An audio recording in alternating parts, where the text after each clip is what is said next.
Hello students, how are you? This is Dinesh Sharma from Erudite English Classes Jab. Students, आज इस class में हम discuss करने जा रहे हैं कॉजेटिव वर्ब्स, उनमें भी मेक और गेट का यूज विशेषकर इंपरेटिव सेंटेंसेस में। तो जैसा कि हम डिस्कस कर चुके हैं कि कॉजेटिव वर्ब्स का भी इंग्लिश ग्रामर में और स्पोकन पर्पस से बहुत ही इम्पोर्टेंस है, अतः पॉजिटिव वर्ब्स का यूज भी सीखना बहुत ही एसेंशियल है। तो कुछ लोगों को पॉजिटिव वर्ब्स का यूज थोड़ा सा डिफिकल्ट लगता है, लेकिन वो ऐसा नहीं है, बहुत आसान है। जो लोग फॉर्मूले के हिसाब से नहीं सीखना चाहते हैं वो डायरेक्ट एग्जाम्पल से भी सीख सकते हैं, है ना। तो विशेषकर स्पोकन वाले जो स्टूडेंट होते हैं वो कहते हैं उनको फॉर्मूले से इतना कोई लेना देना नहीं है, हमको तो डायरेक्ट ही सेंटेंस में सिखाइए। तो वो सेंटेंस में भी देखो हम सीख सकते हैं, बहुत ही आसान है। तो जैसा कि हम सीख रहे हैं कि इंपरेटिव सेंटेंस में कॉजेटिव वर्ब्स का यूज क्यों होता है और कैसे होता है। तो पहली बात तो ये कि कॉजेटिव वर्ब्स जो होती है ना, ये अपने आप में प्रिंसिपल वर्ब भी हैं, अतः उनका अपने आप में अलग से मीनिंग भी है। लेकिन जब ये कॉजेटिव बनती है वहां पर इनका जो ओरिजिनल मीनिंग है वो नहीं होता। वहां इनका मतलब केवल इतना सा होता है कि ये काम को करते नहीं बल्कि करवाते हैं के पर्पस से यूज होता है। मीन्स जब आपका सेंटेंस ऐसा है कि स्पीकर अपने लिसनर से, जिससे वो बात कर रहा है, जो उसका ऑब्जेक्ट है, उससे काम करवाता है और वो ऑब्जेक्ट खुद काम करता है, तो वो इंपरेटिव सेंटेंस होता है। लेकिन यहां पर ये अपने ऑब्जेक्ट को, स्पीकर अपने लिसनर को कहेगा कि इस काम को करो मत, करवा दो। यानी जब ऐसे सेंटेंस आपको बोलने हैं कि ये काम कहीं से करवा दो, मीन्स जैसे मुझे पापा से 500 रुपए दिलवा दो, तो यहां जिससे आप बात करो वो नहीं देगा, वो पापा से दिलवाएगा। मतलब ऐसे सेंटेंस कि जैसे कमरे की सफाई करवा दो, उससे मुझे 500 रुपए दिलवा दो। तो जब इस तरह के जो सेंटेंस होते हैं ना, कि जब सामने वाला नहीं करता, वो किसी को मैनेज करता है, किसी अदर पर्सन से काम करवाता है, तो वो जो सेंटेंस होते हैं ना, उनमें हमें पॉजिटिव वर्ब्स का यूज करना पड़ता है। अब ये इंपरेटिव सेंटेंस है, तो इंपरेटिव सेंटेंस फर्स्ट फॉर्म से शुरू होते हैं ना, तो यहां पर जो बिगिनिंग में फर्स्ट फॉर्म का जो काम करेगा वो पॉजिटिव वर्ब करेगी। यानी पॉजिटिव वर्ब की फर्स्ट फॉर्म ही रहनी है और शुरू में ही आना है। जैसे इस कॉजेटिव वर्ब को हम यूज करेंगे तो हमारे पास दो ही कॉजेटिव वर्ब्स है, या तो मेक या गेट। तो जब भी आपको पॉजिटिव वर्ब का यूज करना है इंपरेटिव सेंटेंस में, तो मेक या गेट को शुरू में लगाना है। अब रहा सवाल जो सेंटेंस में खुद में जो वर्ब आएगी, यानी प्रिंसिपल वर्ब आएगी ना, वो थर्ड नंबर पे आएगी। पहले तो मेक या गेट आ जाएगा, उसके बाद ऑब्जेक्ट आएगा, उसके बाद वो वर्ब आएगा।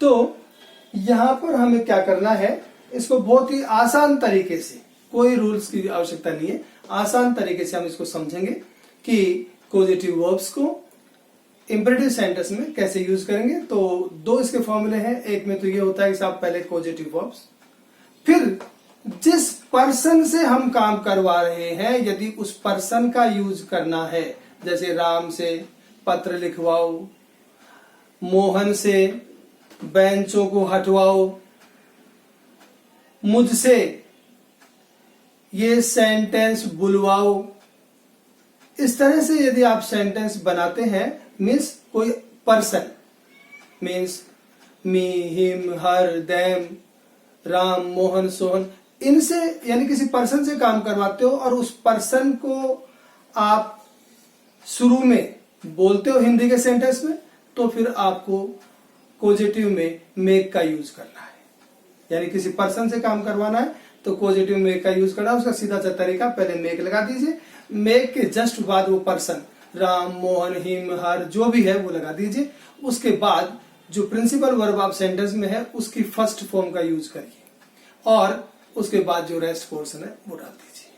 अब रहा सवाल है कि जैसे मैं पहले बता चुका हूं जहां मेक लगता है वहां गेट भी लग सकता है, और यदि आपने इसी स्ट्रक्चर में गेट लगा दिया तो इतना सा करना है कि गेट शुरू में, उसके बाद वो पर्सन आ जाएगा, उसके बाद जो प्रिंसिपल वर्ब है उसमें फर्स्ट फॉर्म तो आएगी आएगी, उसके पहले टू लग जाता है। यानी जब मेक को पॉजिटिव बनाएंगे ना तो आपको टू नहीं लगाना, केवल फर्स्ट फॉर्म लगानी है, लेकिन जब गेट को बनाएंगे तो आपको टू फर्स्ट करना है प्रिंसिपल वर्ब को। पॉजिटिव तो शुरू में ही जाएगी, गेट हो या मेक हो। रहा प्रश्न ये कि साहब दोनों में से ज्यादा अप्रोप्रिएट क्या है, तो जब आपको किसी पर्सन से काम करवाना है और उस पर्सन को आपको पॉजिटिव वर्ब के तुरंत बाद यूज करना है तो आप मेक से बनाइए, ठीक है। और यदि आपको किसी पर्सन से काम करवाना है लेकिन उस पर्सन को आप शुरू में लगाना नहीं चाहते हो और जो काम हुआ है उस काम को आपने शुरू में लगाना चाहते हैं, तो फिर आप क्या करेंगे, वहां पर आप गेट का यूज करें, पहले गेट लगाइए, गेट के बाद वो जो काम है वो लगा दीजिए, उसके बाद थर्ड फॉर्म करेंगे फिर आप प्रिंसिपल वर्ब की। इतना सा डिफरेंस है। तो आप ये समझे कि थर्ड फॉर्म से मुझे बनाना है जब तो गेट से बनाओ, गेट के बाद डायरेक्ट ऑब्जेक्ट, ऑब्जेक्ट के बाद थर्ड फॉर्म, उसके बाद जो आपका पर्सन है वो है सेंटेंस में तो उसको लगा दीजिए बाई लगा के। अब इसे एग्जाम्पल से बहुत आसानी से समझ पाएंगे आप। देखिए यहां पर क्या है कि यूज ऑफ मेक, अब मैंने डायरेक्ट कर दिया। जैसे आप देखो यहाँ पे जिससे आप काम करवा रहे हो ना वो पर्सन है, जैसे उससे मेरी मदद कराओ, तो ये उससे कोई पर्सन है, कोई मैन है, वुमन है या कोई लड़की या लड़का है, तो वो शुरू में आ गया। इसी प्रकार राधा से चाय बनाओ, राधा शुरू में आ गया। इसी प्रकार मुझे खाना खिलाओ तो मुझे पर्सन है, शुरू में आ गया। आंचल शुरू में आ गया। तो यानी जब शुरू में किसी पर्सन को आपने ले लिया और उससे काम करवा रहे हो तो आप मेक से बनाइए सेंटेंस। किसी पर्सन से आपको काम करवाना तो मेक से बनाइए।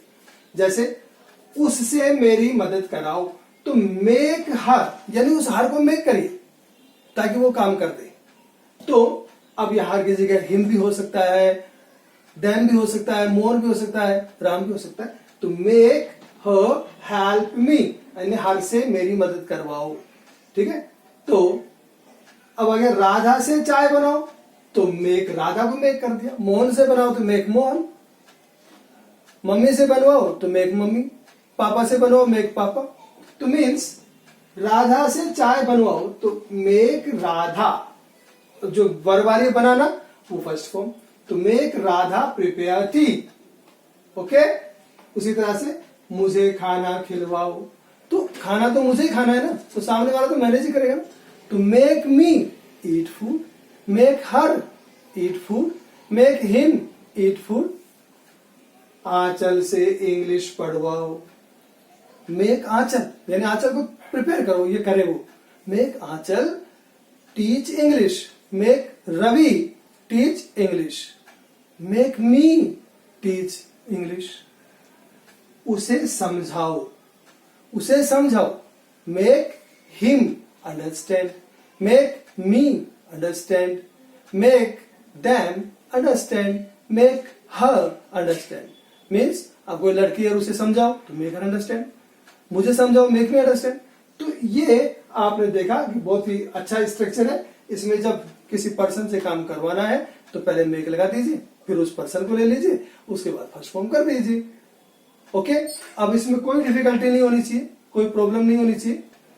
तो देखिए अब अपन गेट का यूज करते हैं। गेट का बिल्कुल आसान यूज है, क्या कि जब गेट के तुरंत बाद आपको किसी पर्सन को नहीं लेना है, वो एक्शन लेना है, जो काम हो रहा है उस काम को लेना है ना, या आप कह सकते हैं कि गेट के बाद जो ऑब्जेक्ट आपको लेना है वो पर्सन नहीं होना चाहिए, उसके अलावा कोई भी हो, तो गेट के बाद वो ऑब्जेक्ट आ जाएगा।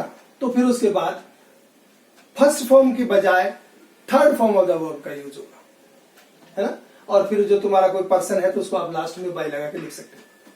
जैसे मेरे हाथ धुलवाओ तो गेट माई हैंड्स, तो देखिए यहाँ पे वॉस्ट। अब मेरे हाथ धुलवाओ इतना ही बोल देते हो आप, लेकिन आपने कहा साहब राम से मेरे हाथ धुलवाओ, मोहन से मेरे हाथ धुलवाओ, तो get my hands washed by Ram, by Mohan, यदि है तो लगा दो, यदि आपको इतना ही बोलना मेरे हाथ धुलवा दीजिए तो मेक माई हैंड्स वॉश्ड, है ना। अब अगला एग्जांपल देखिए, अब कह रहा है ऑफिस की सफाई करो, यहां भी शुरू में क्या रहा है, ऑफिस आ रहा है, कोई पर्सन नहीं है, तो गेट में जाइए सीधी, तो गेट द ऑफिस, अब सफाई करवाओ, ये आपकी प्रिंसिपल वर्ब है, तो यहां पर आपको क्लीन नहीं क्लीन्ड करना है, ठीक है। इसी तरह से क्या बन गया, गेट द ऑफिस क्लीन्ड, ठीक है। इसी तरह से इस मकान की व्हाइट वॉश करवाओ, get the house white wash, ठीक है। तो वॉश यहां पे वर्ब है, तो व्हाइट वॉश्ड। तो इन बेंचों को यहां से हटवाओ, तो देखिए बेंचे आ गई, तो ये बेंचेज है, तो बेंचेज में क्या करेंगे अपन, ये भी पर्सन नहीं है, तो गेट दीज बेंचेज रिमूव्ड, यहां पे थर्ड फॉर्म हो गई आपकी हटवाना। फिर आ गया फ्रॉम हियर, अब किसके द्वारा हटवाओ वो भी लगाना चाहते हैं, by the servants, by the peons, है ना। आगे देखिए, मेरे जूते पॉलिश करवाओ, तो मेरे जूते, तो फिर यहाँ पे क्या हो गया, पर्सन नहीं है, तो गेट माई शूज पॉलिश्ड। अब यहां भी आप क्या कर सकते हो, बाय द कोबलर, है ना, या कोई पर्सन आपका नाम, जिसका आप नाम लगाना चाहते हो या जिसे आप काम करवाना चाहते हो वो लगा दीजिए।